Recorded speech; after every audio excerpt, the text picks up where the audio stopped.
Nós vamos hoje meditar sobre dois aspectos de estar em Cristo. A maioria dos que estão aqui hoje, nessa casa, já são convertidos, né? São salvos por Jesus Cristo. Mas para nós é sempre um privilégio refletir a respeito das bênçãos que isso traz. Mas nós não vamos ver só o lado da bênção que é isso, mas também um outro aspecto que é a responsabilidade daquele que está em Cristo.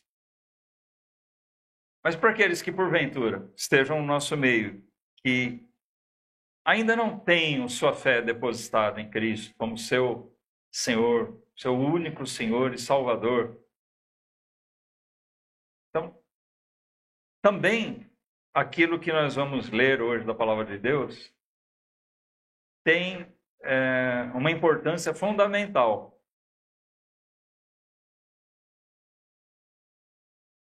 Queira Deus que realmente cada um aqui presente possa ter plena consciência dessas coisas e a convicção de que isso é uma verdade na sua vida.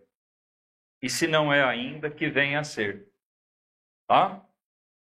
Nós vamos ler um trecho da carta de João, da primeira carta de João. Primeira epístola de João. Nós vamos pegar aqui capítulo 3. No contexto geral dessa carta, o apóstolo João apresenta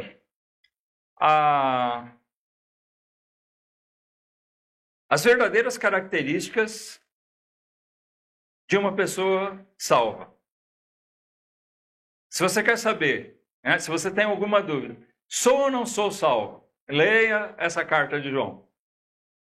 Leia com o coração, a mente aberta, deixa ela falar o seu coração e Deus vai te mostrar através desse livro, dessa pequena carta aqui, a realidade. Tá? E ao fim você pode se deliciar com isso, com a resposta, ou você pode realmente se sentir contrito e entender a necessidade que você tem também de depositar sua fé no Senhor Jesus. Nós vamos pegar só um desses aspectos, tá? João coloca aqui pelo menos 5 pontos a respeito desse assunto na carta toda. 5 questões para nós analisarmos na nossa vida se nós somos verdadeiramente salvos, ou se nós estamos em Cristo, que é o tema que nós tomamos para nós hoje, tá? Mas nós vamos pegar só um deles aqui, desse capítulo 3. Eu gostaria de ler, primeiramente, o texto inteiro, depois nós comentamos sobre ele. Diz assim, 1 João 3. Vamos ficar de pé, fazer a leitura reverentemente, acompanhando a leitura aqui, cada um. 1 João 3, versículo 1. Diz assim, vede quão grande amor nos tem concedido o Pai, que fôssemos chamados filhos de Deus. Por isso o mundo não nos conhece, porque não o conhece a Ele. Amados, agora somos filhos de Deus e ainda não é manifestado o que havemos de ser.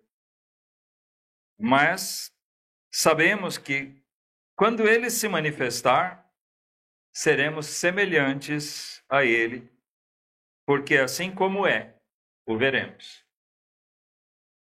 E qualquer que nele tem essa esperança, purifica-se a si mesmo, como também ele é puro. Qualquer que pratica o pecado também transgride a lei, porque o pecado é a transgressão da lei. E bem sabeis que ele se manifestou para tirar os nossos pecados, e nele não há pecado. Qualquer que permanece nele não pratica o pecado. Qualquer que permanece em pecado não o viu, nem o conheceu. Filhinhos, ninguém vos engane. Quem pratica a justiça é justo, assim como ele é justo. Quem pratica o pecado é do diabo, porque o diabo peca desde o princípio. Para isto, o Filho de Deus se manifestou, para desfazer as obras do diabo. Qualquer que é nascido de Deus não permanece em pecado, porque a sua semente permanece nele. E não pode pecar, porque é nascido de Deus. Nisto são manifestos os filhos de Deus e os filhos do diabo. Qualquer que não pratica a justiça e não ama seu irmão, não é de Deus. Porque essa é a mensagem que ouvistes desde o princípio, que nos amemos uns aos outros. Não como Caim, que era do maligno e matou seu irmão. E por que causa matou? Porque as suas obras eram más e as de seu irmão justas. Até aqui, irmãos, está o versículo 12. Vamos orar. Nós mais uma vez nos voltamos a Ti, Senhor, para Te suplicar nesse momento especial que nós lemos a Tua palavra, que o Senhor nos ajuda, Pai, a extrairmos dela o Teu ensinamento, que possamos aqui, Pai, expressar com fidelidade e com clareza aquilo que a Tua palavra ensina e que Teu Espírito, Pai, possa infundir essas verdades nas nossas mentes, nossos corações. De cada um aqui presente, Pai, de maneira que nós saímos aqui não da mesma maneira que entramos, não apenas talvez com um pouco a mais de conhecimento, mas que saiamos com nossas vidas modificadas, transformadas por aquilo que o Senhor tem a nos dizer nessa noite, Pai. Pedimos isso, desejando, Pai, que o Senhor fale aos nossos corações, que o Senhor realmente nos instrua, nos corrija, que o Senhor converta corações, Pai, traga pessoas a Cristo, aos pés do Teu Filho Jesus, aos pés da cruz, e que assim juntos possamos Te glorificar a cada dia, e Te glorificar mais e mais. Essa é a nossa oração, o nosso desejo. Que assim manifestamos nessa oração pelo nome santo do Teu Filho Jesus. Amém. Podem sentar-nos.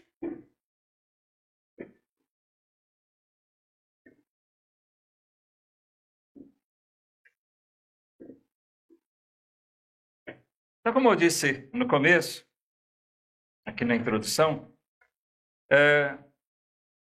João, nesse trecho que nós lemos aqui, irmãos e amigos, ele coloca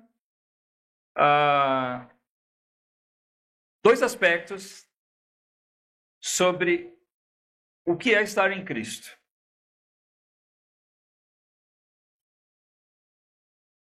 Primeiramente, é um privilégio. E nós vimos, é também uma responsabilidade. Talvez na própria leitura do texto aqui você já tenha observado essa divisão que eu faço do texto. Com relação ao privilégio, nós lemos logo no versículo 1, João fala de uma maneira muito gostosa aqui, eu acho, né? Vede quão grande amor nos tem concedido o Pai.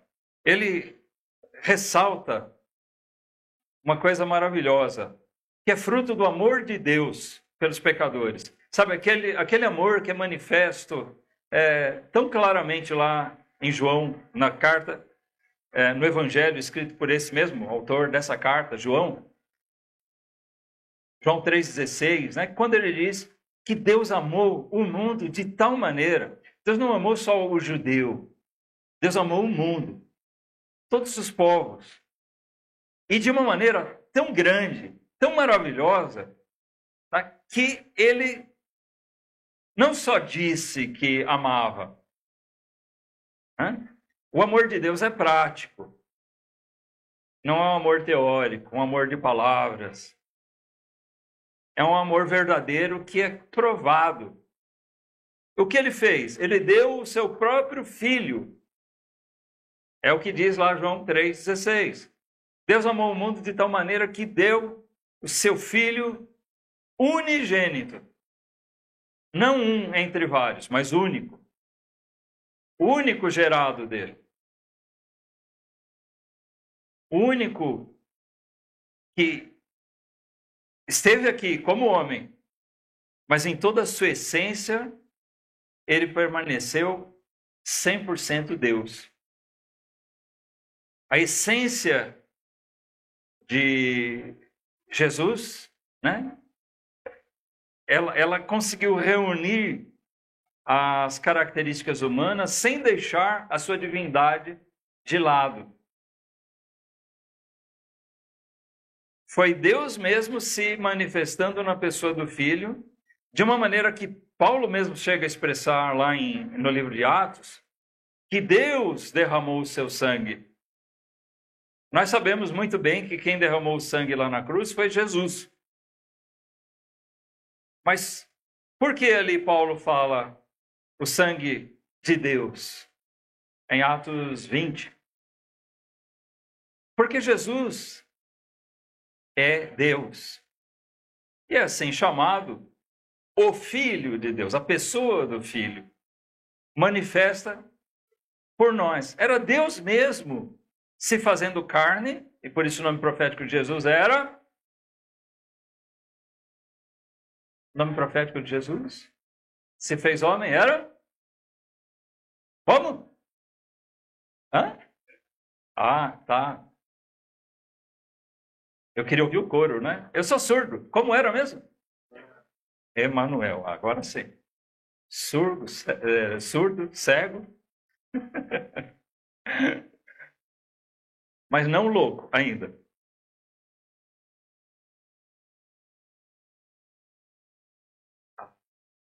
Então, o Emanuel, Deus conosco, né? Ele se fez carne para morrer por nós. E ali, João 3,16, descreve isso como grande ato de amor de Deus. De ele, na pessoa do Filho, ter vindo ao mundo para morrer por nossos pecados. Isso é a prova do amor de Deus. E é disso que João está falando aqui. Vede quão grande amor nos tem concedido o Pai. Que grande amor é esse? Alguém dizer que te ama? Quem gosta de ouvir isso? Hã? Vocês gostam? Mas não é muito mais gostoso quando alguém mostra que te ama na prática? Hã? Deus não só diz que ama, mas Deus age em favor do homem. Ali nós temos a prova verdadeira de amor. E João exalta isso aqui. Olha, quão grande amor nos tem concedido o Pai. Onde é que nós enxergamos o amor do Pai por nós? Justamente lá de João 3,16, porque ele deu seu Filho unigênito para morrer por nós. É aí que nós vemos esse grande amor que foi dado, nos concedeu o Pai, para nos fazer também filhos. Nós não somos filhos iguais a Jesus, porque nós não temos a essência de Deus. Nós não somos deuses. Né? Por isso Jesus é chamado de o Filho unigênito. Mas olha, o mesmo João que escreveu lá a respeito de Jesus, que Deus deu seu Filho unigênito, ele fala aqui que nós passamos a ser chamados filhos. Qualquer pessoa? Não. Olha, deixa marcado aqui que a gente já volta já. Em Colossenses 3.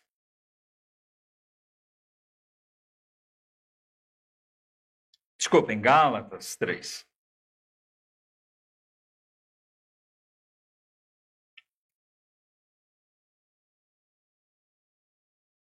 Versículo 26, ele diz: porque todos sois filhos de Deus. Todo mundo é filho de Deus, então? Vamos ler o resto, né? Porque todos sois filhos de Deus pela fé em Cristo Jesus. O próprio João fala sobre isso também lá no seu evangelho. Nós somos feitos, tornados, transformados em filhos de Deus através de Cristo. Por meio da fé em Jesus Cristo, como Paulo diz aqui em Gálatas 3. Aquele que crê em Jesus, note, não é aquele que acredita que ele existiu. A gente estava falando sobre isso hoje à tarde, né? Não é aquele que acredita que Jesus existiu. Não é aquele que simplesmente acredita que Jesus era realmente Deus. Mas aquele que crê no sentido de que confia em Jesus como seu Senhor e Salvador.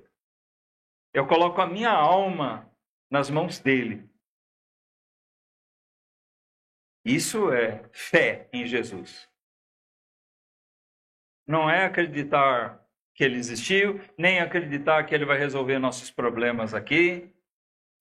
É acreditar e confiar que ele toma nas suas mãos a nossa alma e que ele tem o poder eficaz de nos salvar, de nos dar vida eterna e de transformar a nossa vida. Aqui nós estamos falando desse privilégio. É uma das características. A primeira questão que nós queremos ver de estar em Cristo. Aquele que está em Cristo é, então, alvo desse grande amor de Deus. Que grande amor Deus nos concedeu, ao ponto de que ele enviou seu Filho para morrer por nós na cruz. Aqui está implícito, mas ele fez mais do que isso. O amor de Deus faz com que ele tenha misericórdia de pessoas que rejeitaram, que deram as costas, que blasfemaram de Deus, talvez por muito tempo na sua vida.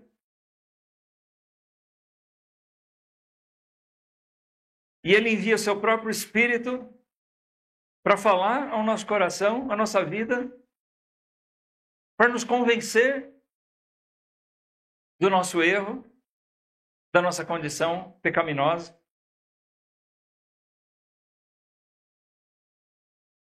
O homem não precisa se arrepender de um pecado específico.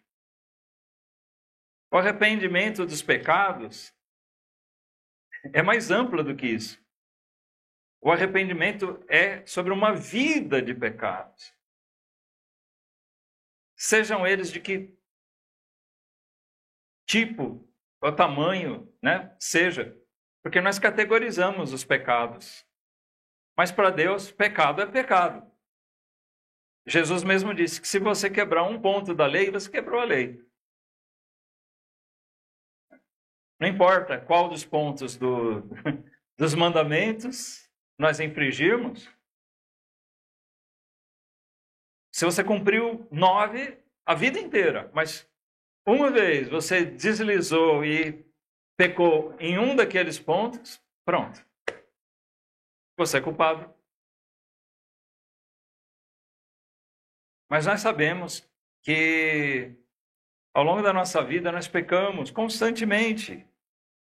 A natureza carnal do homem é complicada. Mas Deus olha para nós não para nos punir, João está escrevendo aqui a pessoas salvas. Ele está falando aqui, olha, Deus olhou para nós com olhos de amor.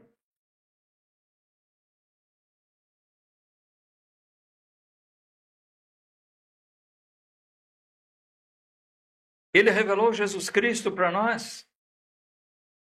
Que grande amor! Ele me fez ver, ele nos fez ver nossa condição. Ele fez nós nos arrependermos. E ele fez nós entendermos que havia esperança verdadeira para nós. Ele nos fez conhecer o seu Filho.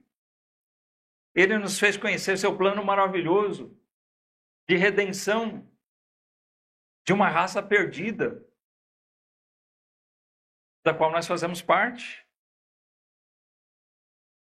Então, estar em Cristo é algo maravilhoso. Estar em Cristo é ser alvo desse grande amor da parte do Pai.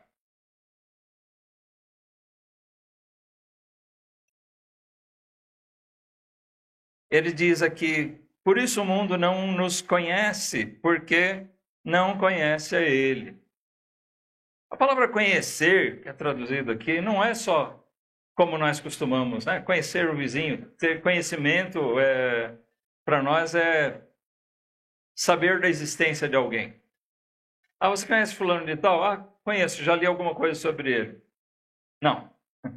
Conhecimento aqui é ter um relacionamento cordial.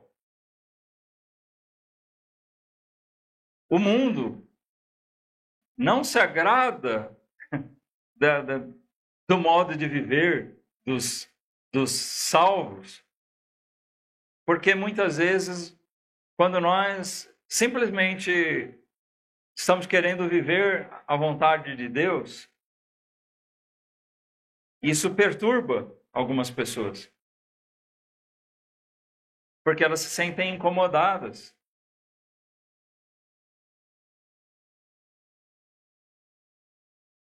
Porque elas veem que a vida delas não é daquela forma. Porque elas não têm essa comunhão com Deus, logo não têm esse prazer, essa comunhão com aqueles que seguem. E geralmente é mesmo assim que funciona. Falando de uma maneira geral, o que João está dizendo aqui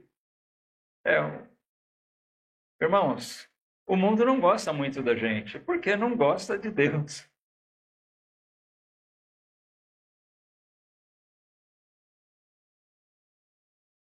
E aqui ele já dá uma dica daquilo que ele vai falar adiante sobre a responsabilidade daquele que está em Cristo. No versículo 2, nós lemos, ele diz, amados, agora somos filhos de Deus. E ainda não é manifestado o que havemos de ser. Mas sabemos que, quando ele se manifestar, seremos semelhantes a ele, porque assim como o veremos. João falando nesse versículo aqui, de outra gloriosa questão que impera na vida daquele que está em Cristo. Aquela convicção de que não só nós vamos ser livres do inferno, nós vamos ser livres da condenação. Mas ele fala aqui que aqueles que são filhos de Deus, que estão em Cristo, eles não só são chamados filhos de Deus agora, mas eles também têm essa certeza. Nós ainda não somos o que havemos de ser.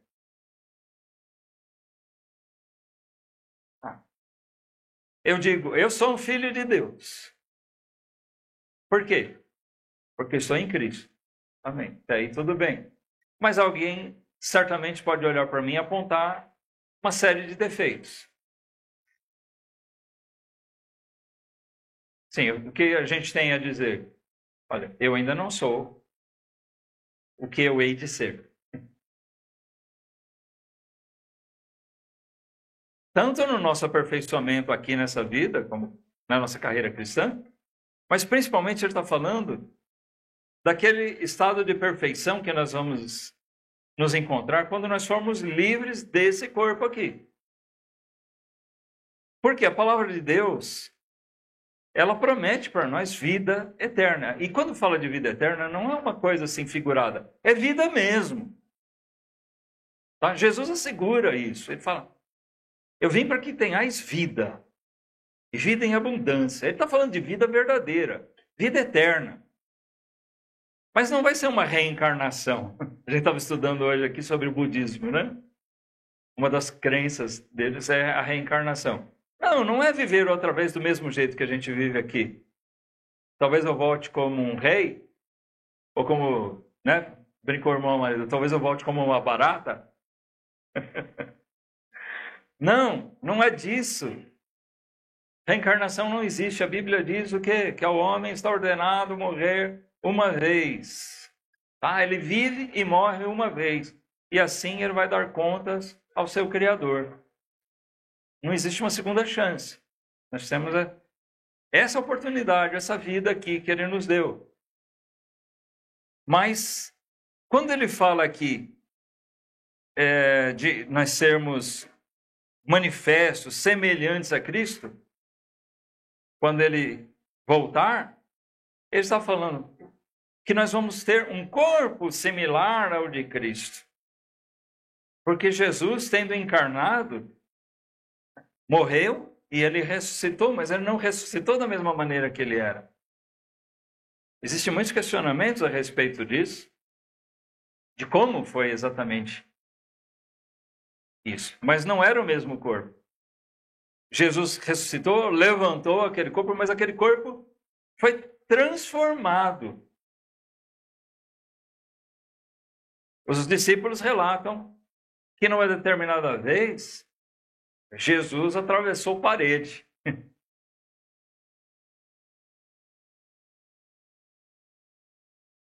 Com esse corpo aqui, a gente não atravessa a parede. Hã? Alguns discípulos viram Jesus e nem reconheceram ele, a princípio.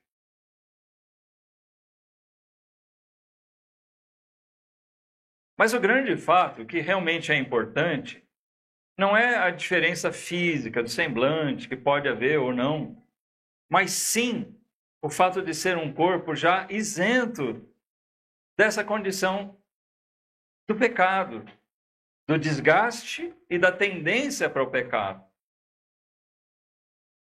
Nós vamos estar livres disso de uma vez por todas. Vamos ser semelhantes a Cristo nesse aspecto. Então, por isso ele diz, mas sabemos que quando ele se manifestar, seremos semelhantes a ele. Porque assim como ele é, o veremos. Então, além de nós sermos agora chamados filhos de Deus, alvos do amor de Deus, aquele que está em Cristo tem a firme esperança, a certeza, né? Quando nós falamos de esperança aqui, não é aquela mera expectativa, a esperança é aquilo que você espera como certo, baseado, calcado na fé mesmo, de que mesmo que eu morra amanhã, né? Que eu, você morramos amanhã, quando Cristo voltar, nós vamos ser feitos iguais a Ele, fisicamente.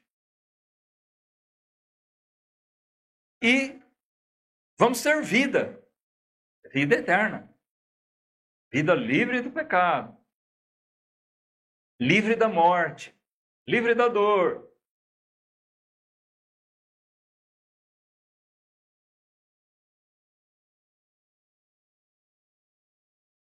Para muitos isso parece ficcioso. Mas é interessante a gente pensar que os homens se dão a acreditar em muitas coisas fora da palavra de Deus. E quando se fala da palavra de Deus, ele começa a lançar questionamentos. Porque é aí onde Satanás começa a trabalhar e semear dúvidas.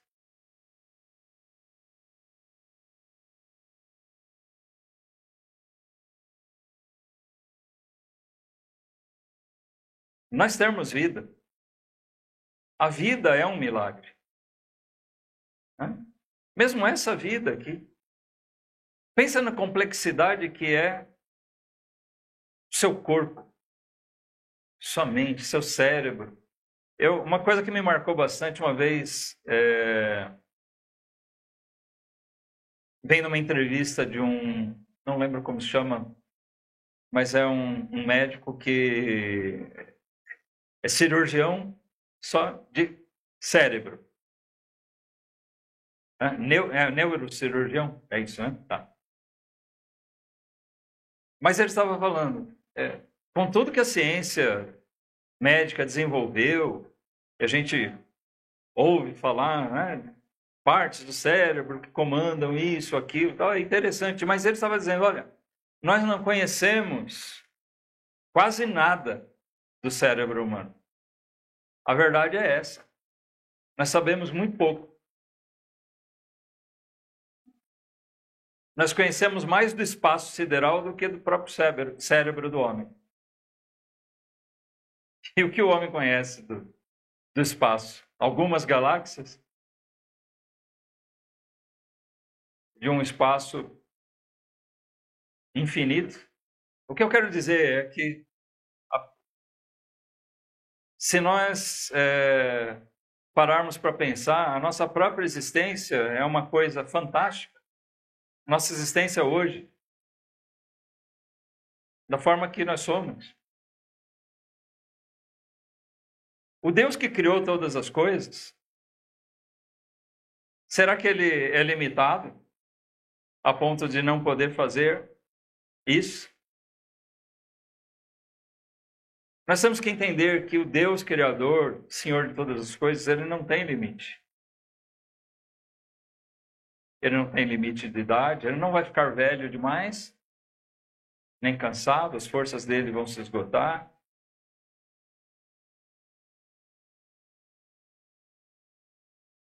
É o Deus infinito, infinito em poder.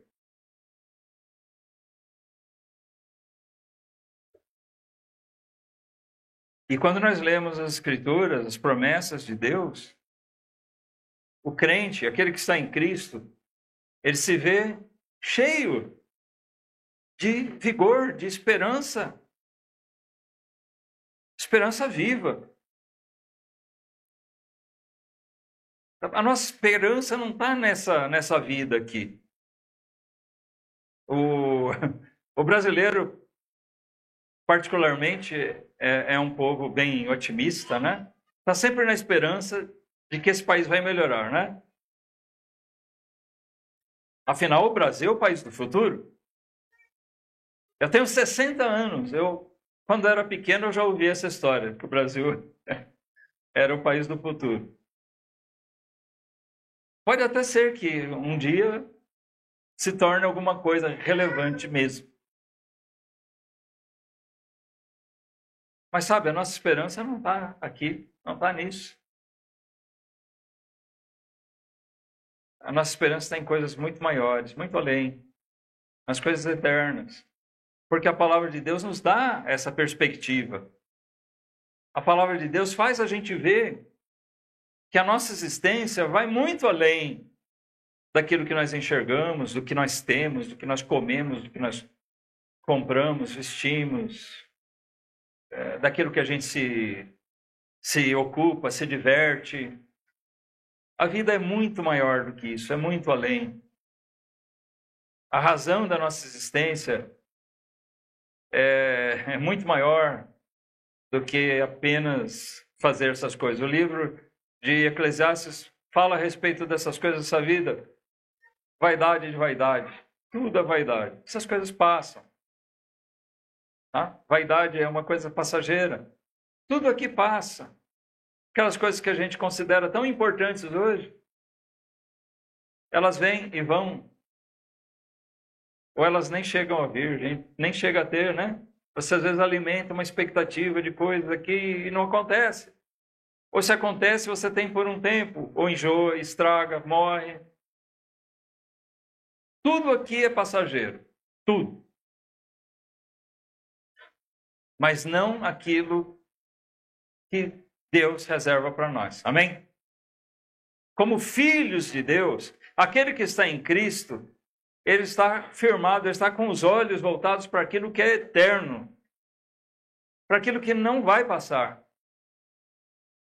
Então, o que acontece aqui no nosso dia a dia pode ser acidente de percurso, coisas da vida, né, do dia a dia, mas tudo isso vai passar. Mas nós temos nosso olho lá voltado lá para frente, nossos olhos voltados lá para aquilo, para as coisas eternas, as coisas que Deus tem preparado, prometido para aqueles que estão em Cristo, para os seus filhos.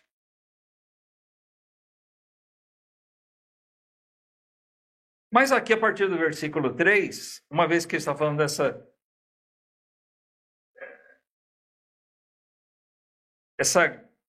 grata descoberta que nós temos, né, de ser alvo do amor de Deus, ser feito filho de Deus, ter uma viva esperança. Mas ele agora chama atenção. Nós que estamos nessa condição, que desfrutamos dessa condição, temos também aqui uma responsabilidade no nosso modo de viver. Ele diz, qualquer que nele, versículo 3, qualquer que nele tenha essa esperança, purifica-se a si mesmo, como também ele, que está falando de Jesus, é puro.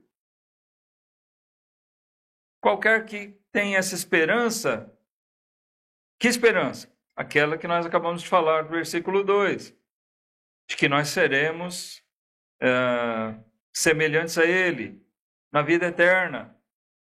Vamos ver Jesus, vamos estar com ele eternamente.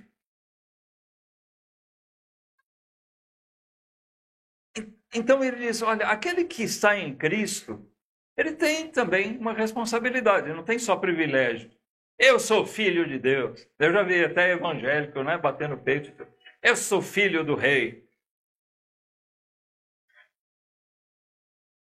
Amém, se você puder dizer de coração, eu sou filho do Deus eterno. Eu sou verdadeiramente filho de Deus. Mas isso não é para vaidade nossa. Agora, a questão que João desenvolve aqui é que se nós somos mesmo filhos de Deus, amém? Se alegre, se regozije nisso. Mas aquele que realmente está em Cristo, aquele que é um filho de Deus, ele tem essa esperança, o que ele tem que fazer? Purifique-se a si mesmo.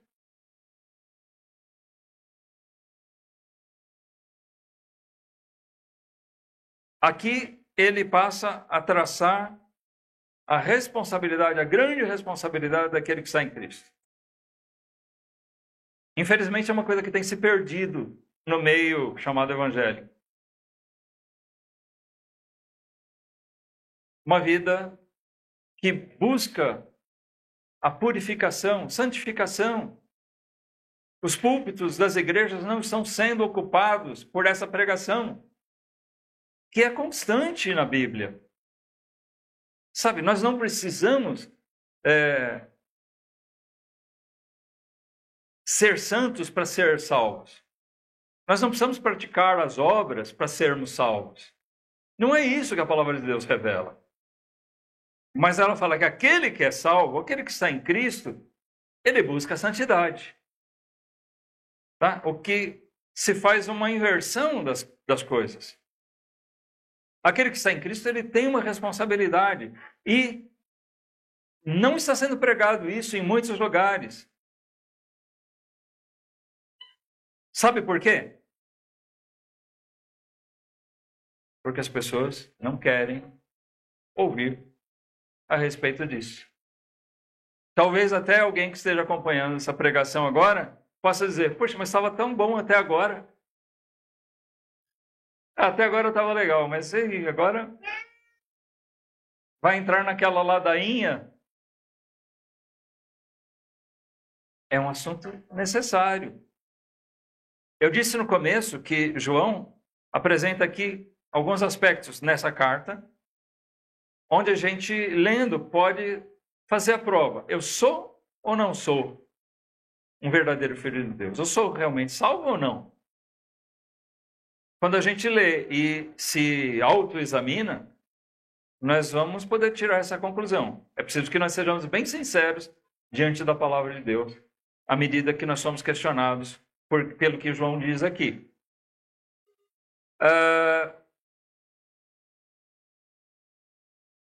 Esse é só um dos pontos.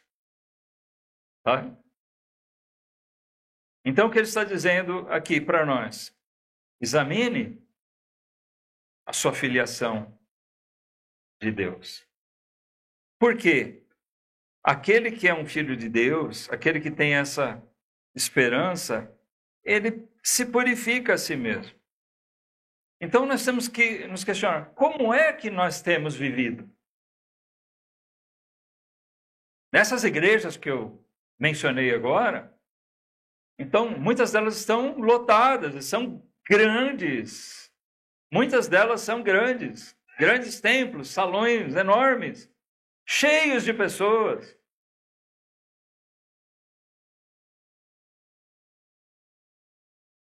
Mas, em sua grande maioria, essas pessoas não têm o menor interesse em nem ouvir falar disso, quanto menos de realmente buscar purificação. Elas preferem ouvir alguma coisa que traga algum conforto para ela, falando simplesmente do amor de Deus, das bênçãos que Deus promete, e às vezes até colocam promessas na boca de Deus que ele não fez. Fazem falsas promessas de curas, de prosperidade, de solução para todos os problemas. E aí vai. Mas é o que as pessoas gostam de ouvir muitas vezes, e psicologicamente aquilo talvez faça bem para elas, agrade, mas é uma coisa passageira. Enganosa. É preciso que se entenda que aquele que está realmente em Cristo é alguém não perfeito, longe disso, tá? Mas é alguém que está buscando purificar sua vida. Ele quer ser santo como seu Deus é santo. Ele quer ser santificado porque ele se espelha no seu mestre. E o nosso mestre é coro, gente. Sou surdo. Nosso mestre é? Agora melhorou. Jesus Cristo. Ele é nosso mestre, é nosso modelo, nosso ensinador, nosso modelo que nós temos que imitar. Ele não é só nosso Salvador. Ele morreu em nosso lugar para nos tirar a culpa, né? a pena, melhor dizendo, do pecado. Ele tomou sobre si, mas ele também se fez o nosso ensinador. Olha, agora vocês são colocados num novo caminho para viver dessa maneira. O apóstolo Paulo diz, aquele que está em Cristo, nova criatura é. As coisas velhas, eis que tudo. Você entende o que Paulo está dizendo ali? O assunto é o mesmo que nós estamos falando aqui. Aquele que está em Cristo é uma nova criatura, ele foi transformado, ele não é só livre do inferno. Ele tem, sim, agora a perspectiva da vida eterna, mas ele já começa a viver aqui querendo ser agradável ao seu Deus. Ele quer viver aqui uma vida de retidão, de justiça. Ele quer conhecer a vontade de Deus para aplicar ela na sua vida. Essa turma que diz, eu sou crente, eu tenho fé em Jesus, mas continua vivendo de qualquer jeito. Segundo a Bíblia, segundo João, esse povo não é filho de Deus coisa nenhuma. Não sou eu que estou dizendo. É a Bíblia. Né? Por quê? Ele vai dizer aqui, olha, versículo 4. Aliás, ele é bem contundente aqui. Ele diz, qualquer que pratica o pecado, ele não está falando assim de pecar uma vez, pecar aleatoriamente. Isso aí todos têm pecado, ele mesmo fala. Mas ele aqui a forma original dá o entendimento de aquele que pratica, ou seja, que anda na prática, que vive na prática do pecado, tá?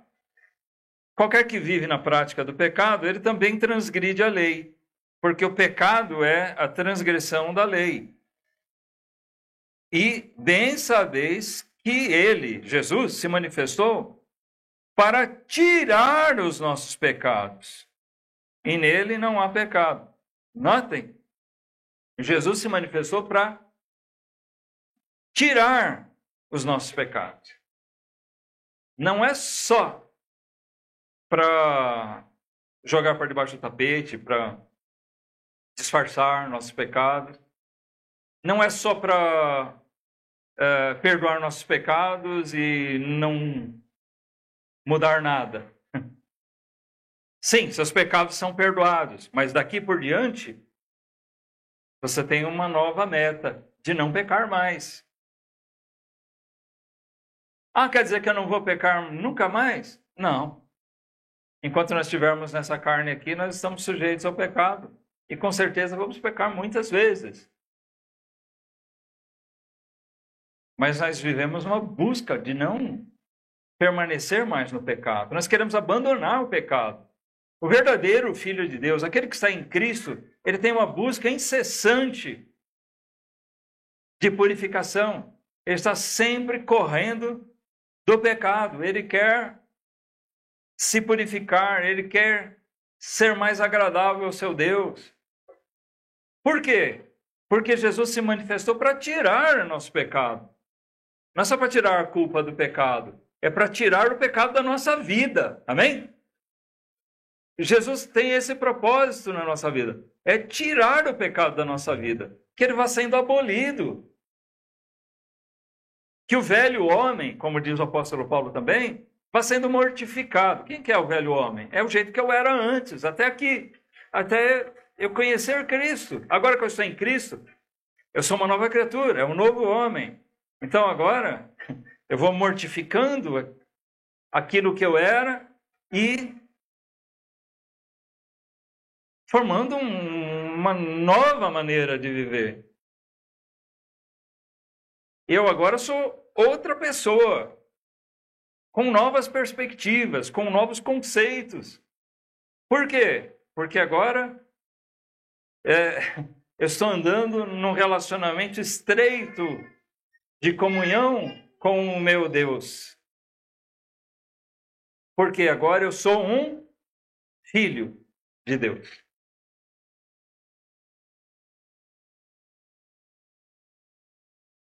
Versículo 6, ele diz, qualquer que permanece nele, em Cristo, aquele que está em Cristo e permanece nele, não pratica o pecado, ou seja, não vive na prática do pecado.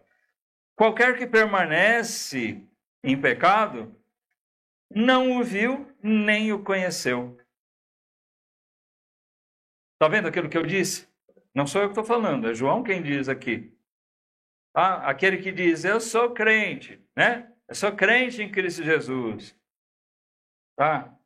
Mas se ele permanece na prática do pecado, João está afirmando, inspirado pelo Espírito Santo de Deus, ele escreveu bem assim, esses que dizem que agora são salvos, que pertencem a Deus, que estão em Cristo, mas eles permanecem no pecado, ele diz, Ele não o viu e nem o conheceu. Não tem parte com Jesus. Olha, talvez essa seja a pior condição humana. É daquele que vive se enganando. É ruim a gente ser enganado, né? Quem aqui já foi enganado por alguém? Até um bando de espertos aí que ninguém nunca enganou. Ninguém nunca te passou a perna. Vários ergueram a mão. É bem chato quando a gente percebe, né? Eu fui enganado, me fizeram de trouxa. Uma coisa que eu lembro sempre, assim, uma coisa que me marcou, quando eu comecei a trabalhar, salarinho, né, contadinho, ali eu era office boy, fui fazer um serviço lá perto da Avenida Paulista, em São Paulo, e um senhor passou, me pediu, contou uma história, que os filhos estavam passando fome, pediu dinheiro para comprar pão e leite para eles, tal, e eu tinha uns trocadinhos ali, tinha um dinheirinho, dei para ele, fui fazer meu serviço, desci um pouco a rua, quando eu volto eu passo em frente a um bar, eu vejo o sujeito bebendo cachaça à minha custa.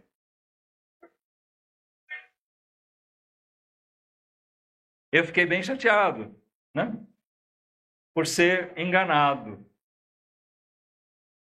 A vontade que me deu foi de ir lá tirar satisfação com ele, mas acabei deixando. Mas foi bem chato. Quando eu passei em frente, estava ele lá, bebendo.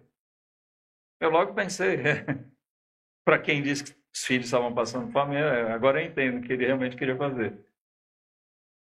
Levou meu dinheirinho. Alimentei o vício do homem. Mas sabe, é chato a gente ser enganado pelos outros. Mas pensa que é bem pior você ser enganado por você mesmo. E essa é a situação triste em que muitos se encontram. Algumas pessoas, elas acham até que não precisam de Deus, não precisam de Cristo. Isso é péssimo. Nós temos que procurar fazer ela enxergar essa necessidade. Mas o duro é que tem pessoas que mentem para si mesmas dizendo: eu sou de Cristo. Eu tenho muita fé.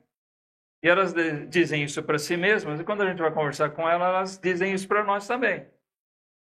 Neutralizam nossa pregação. E assim elas ficam, e assim elas permanecem, e assim elas morrem muitas vezes. Mentindo para si mesmas. E, de certa forma, impedindo que qualquer pessoa ajude.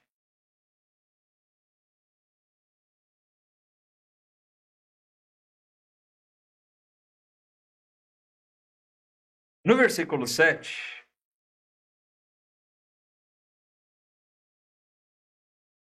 João diz assim: filhinhos, ninguém vos engane. Quem pratica a justiça é justo, assim como ele é justo. Quem pratica o pecado é do diabo, porque o diabo peca desde o princípio.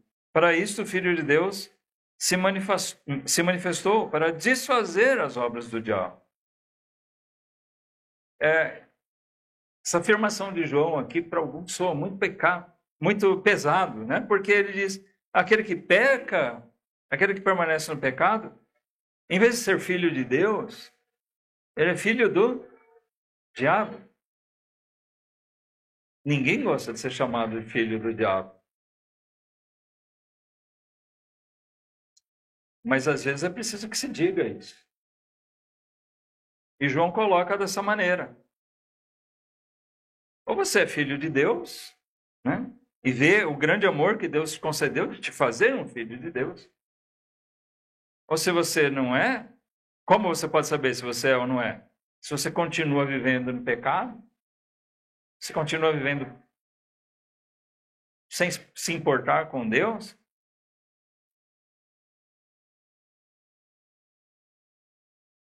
se você está ofendendo a Deus ou não. Então, João diz, você não é um filho de Deus. E se você não é filho de Deus, sinto muito te dizer, mas você é o filho do diabo. Você está preso a ele. Ainda. Isso não é dito no sentido de ofender as pessoas. João não fala com esse propósito. Você percebe que ele sempre se dirige, né, versículo 2, amados, versículo 7, filhinhos. João é chamado apóstolo do amor. Ele enfatiza muito a questão do amor. Mas o amor dele não é aquele amor meloso, né, que ele é carinhoso, mas ele não deixa de falar as verdades que precisam ser ditas para justamente chamar a atenção daqueles que estão em erro. Tanto no Evangelho de João quanto aqui nas cartas dele, isso se mostra bem claro. Então ele não fala isso com o propósito de ofender ninguém, mas sim propósito amoroso de abrir os olhos de pessoas que talvez estejam se enganando. Cuidado, se você continua na prática do pecado, você não é ainda um filho de Deus, você é filho do diabo. Não minta para si mesmo, não se engane. Ninguém te engane e nem você mesmo se engane. Versículo 8, ainda que nós lemos, ele diz, olha, o diabo tem seduzido as pessoas e ele diz que o Filho de Deus se manifestou para desfazer essas obras do diabo. O diabo tem procurado cegar as pessoas, confundir a mente das pessoas, para que elas permaneçam do jeito que elas estão, permaneçam no pecado, enganadas. Mas Jesus se manifestou para desfazer a obra desse mentiroso que é o diabo. Ele é o grande mentiroso. E a Bíblia diz que aqueles que mentem estão seguindo as obras do seu pai.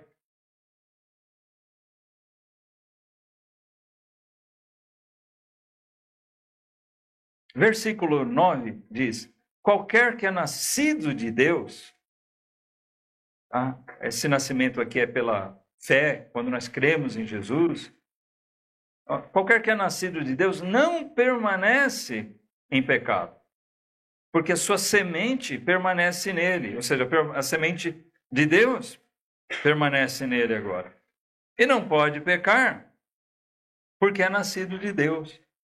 Ele está dizendo, é uma coisa natural que o Filho de Deus não queira mais viver no pecado, porque agora vive nele, existe nele aquela grande diferença que é a semente de Deus. Deus se faz presente na nossa vida. A Bíblia relata de outra forma isso, dizendo que o Espírito Santo de Deus passa a habitar em nós. Eu não vejo. Na carne, eu continuo a mesma coisa. Mas aquele que é convertido, como nós falamos, em que o Espírito Santo de Deus opera essa transformação, ele passa a viver com outro propósito. Ele passa a se enxergar uma pessoa diferente.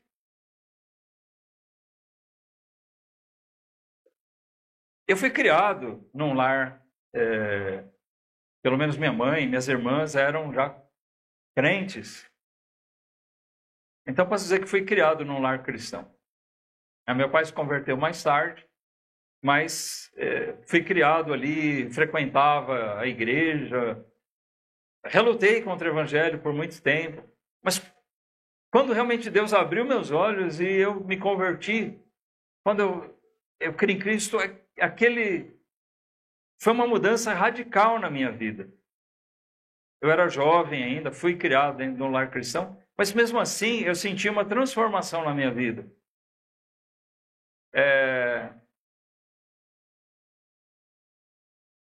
Uma mudança interior e acaba refletindo nas atitudes, sendo exteriorizada, né?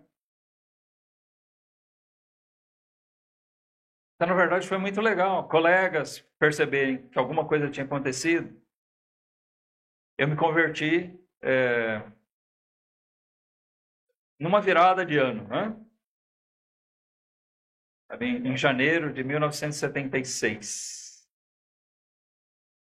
E quando eu voltei para as aulas, eu fui lidar com os mesmos colegas, os mesmos professores, até porque eu tinha repetido de ano. A sexta série, fui reprovado. Mas os professores, os colegas perceberam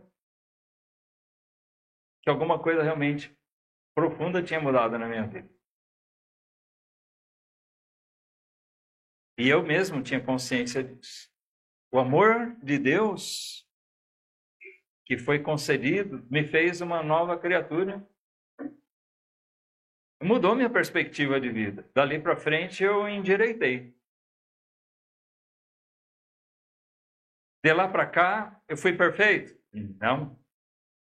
Muito longe disso. Mas eu passei a viver como é natural que a Bíblia ensina aqui. Eu passei a viver em busca de uma purificação, um aperfeiçoamento. A gente tem fases que a gente acaba oscilando? Sim. Mas a nossa busca é da perfeição. Amém, irmãos? Nossa busca é de um crescimento, de nós sermos mais parecidos com o nosso Senhor, com o nosso Mestre. Agora, aqueles que estão acomodados ao pecado não demonstram essa mudança, essa transformação. A vida dele continua a mesma coisa. Como sempre foi.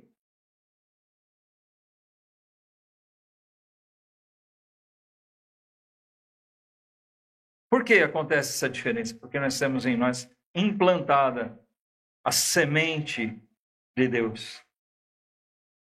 Deus gera em nós uma nova vida, porque agora nós temos um fator diferenciado. O Espírito Santo de Deus habita em nós. Versículo 10. Nisto são manifestos os filhos de Deus e os filhos do diabo. Qualquer que não pratica a justiça, ou seja, não faz a vontade de Deus, e não ama seu irmão, não é de Deus. Porque esta é a mensagem que ouvistes desde o princípio, que nos amemos uns aos outros. Ele vincula muito essa questão ao amor verdadeiro, né? Não como Caim. É interessante o comentário, eu fui até o versículo 12 aqui, para a gente entender isso um pouquinho melhor, exemplificado no caso de Caim e Abel. Porque ele diz, não como Caim, que era do maligno e matou a seu irmão. E por que causa? Você já parou para pensar? Por que causa o matou? Abel tinha feito algum mal para Caim? Não. Mas é porque as suas obras eram más. As obras de Caim. E as de seu irmão, Abel, justas. Lembra que eu falei que os filhos de Deus, né? Comentando aqui sobre o versículo 1 ainda, o mundo não nos conhece porque não conhece a ele. Às vezes a presença do crente praticando a justiça, buscando viver em santidade, incomoda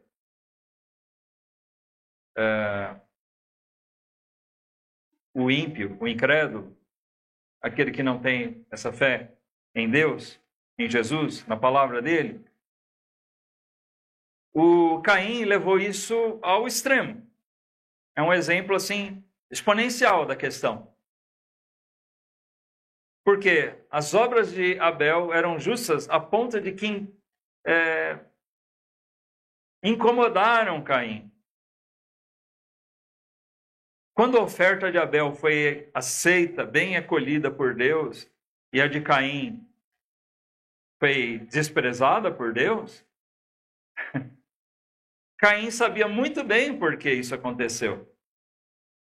Ele olhava para Abel como aquele que buscava servir e agradar a Deus. Mas ele não queria aquilo. E por isso ele odiou Abel, a ponto de até matar seu próprio irmão. Primeiro homicídio relatado na história, né? Primeiro homicídio de fato, que é descrito não à toa na palavra de Deus. Mas aqui a gente vê a diferença. João está dizendo, olha, Abel era legitimamente um filho de Deus. Caim era um filho do diabo. Suas obras não eram justas. Muito pelo contrário, as obras dele eram más.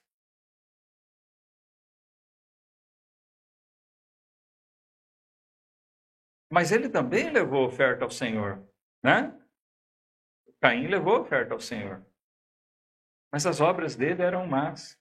Na verdade, ele não tinha a menor pretensão de agradar, de louvar a Deus, de fazer a vontade de Deus. E quando Deus repreendeu ele antes que ele fizesse, Deus conhecendo o coração dele, leia lá a história para relembrar. Se você não conhece, leia ali Gênesis 4, se não me engano, está por ali. O que ele diz?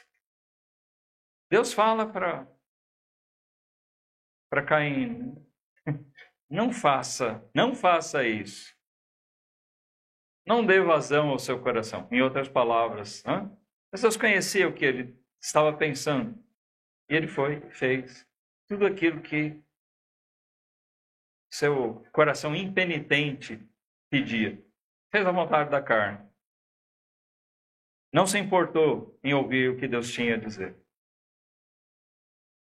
Aquele que está em Cristo, ele quer ouvir o que Deus tem para falar para ele.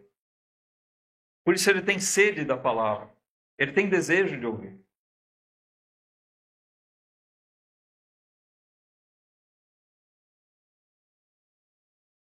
Geralmente as pessoas não querem ouvir da palavra de Deus, e muito menos que ela seja exposta. Puxa, eu vou na igreja. Uma vez uma senhora visitou a igreja, fazia parte da igreja em São de Menúcia ainda, e dali uns 15 minutos, foi num culto de quarta-feira, a gente fez algumas orações, cantou ali 2 hinos e partimos para a pregação. E começou a pregação, uns 5 minutos ela foi embora. Depois uma irmã que estava sentada, se sentou ao lado dela, falou, ela perguntou, o culto é isso aqui? Falou, a gente canta, ora e tem a pregação. Ela pegou e foi embora. Eu não queria ouvir a pregação.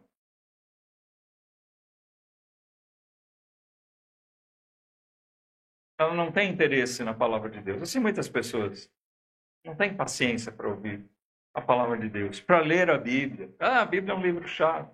Fica o dia inteiro lá nas redes sociais, mas não tem tempo para ler a Bíblia, porque a Bíblia é muito chata. Olha, quando Deus implanta em nós essa semente maravilhosa, isso muda a nossa perspectiva, mas nós temos a responsabilidade de pegar essa vida nova e aplicar esses novos princípios, se dedicar no estudo da palavra de Deus, se dedicar numa vida de oração, se dedicar numa vida de serviço a Deus, de adoração verdadeira. Uma vida de fidelidade. Que as pessoas possam olhar para a gente e dizer, bom, esse aí é de Jesus Cristo, de verdade. Será que você pode dizer, eu estou em Cristo? Será que você tem vivido buscando ser puro? Sem Jesus Cristo, isso é impossível. Porque você não tem a semente de Deus na sua vida.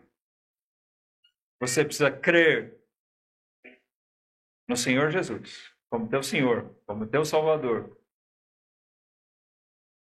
E, através dessa fé, você vai poder verificar a mudança que Deus opera no seu interior. E você transformar isso nas atitudes que agradam a Deus. Nós vamos orar agora.